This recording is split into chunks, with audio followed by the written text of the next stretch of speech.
నేతానిని నేతకానిగా మార్చే ప్రక్రియ ప్రారంభమైంది. త్వరలోనే ఉత్తర్వులు. ఒక్క అక్షరం తప్ప వారిని వేరే కులం వారు అనేలా చేసింది.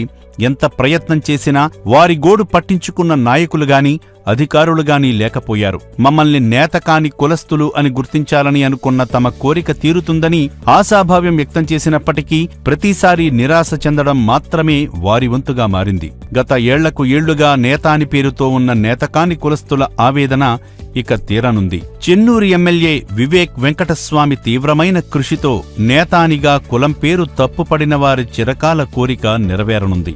మా ఉపకులం నేతానినిగా ఇంతకాలం గుర్తించబడుతున్న వారి కులంను నేతకానిగా మార్చాలన్న వారి ఆలోచనకు అనుగుణంగా ముందడుగులు పడ్డాయి. ప్రభుత్వ రికార్డుల్లో అక్షరం తప్పుగా పడడం వల్లే ఈ దుస్థితి అని వాపోయారు. కాగా త్వరలోనే నేతకానిగా మారుస్తూ ప్రభుత్వం ఉత్తర్వులు ఇవ్వనుందని చెన్నూరు ఎమ్మెల్యే వివేక్ అన్నారు. ఇలాంటి సున్నితమైన అంశాలపై రాజకీయాలు చెయ్యొద్దని కోరారు.